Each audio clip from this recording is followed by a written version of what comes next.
Brother Wayne moved with his family to Pueblo about the same time that we moved to Jefferson County.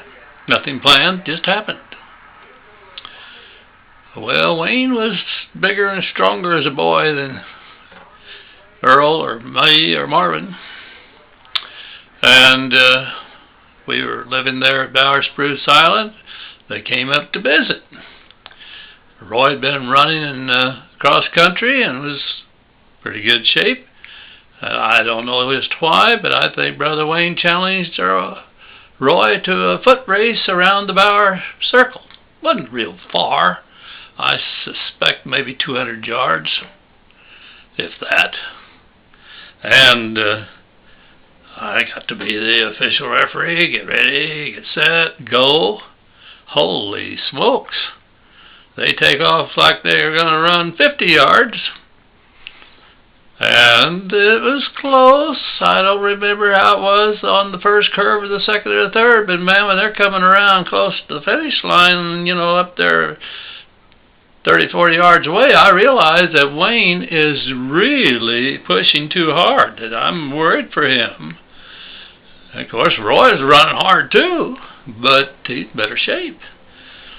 I don't remember which one won, but it was very, very close, and I thought very, very foolish. I think old Wayne was in trouble.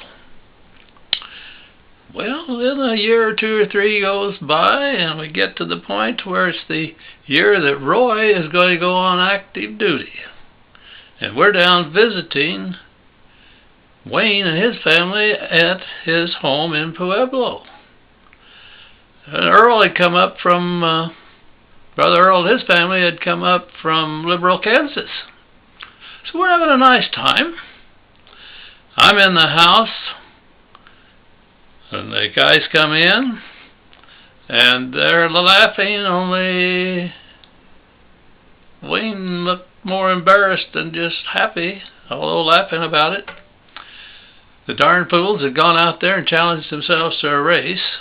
I could just see Wayne being the challenger. Bet he was the main guy that caused this to happen.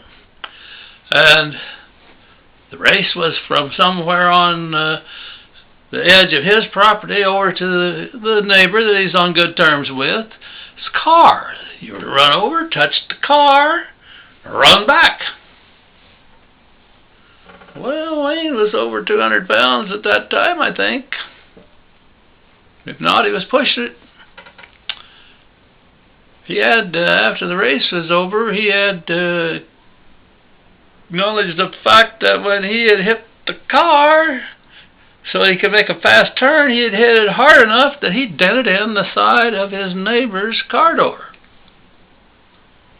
So Mr. Wayne had to go to the neighbor's door. Come out here, let me show you something. And the guy said, what do you mean? Well, he said, I hit your car. Well, what the hell were you doing driving on my lawn to start with? Well, I wasn't driving on your lawn. You what? You hit my car, but you weren't driving on the lawn?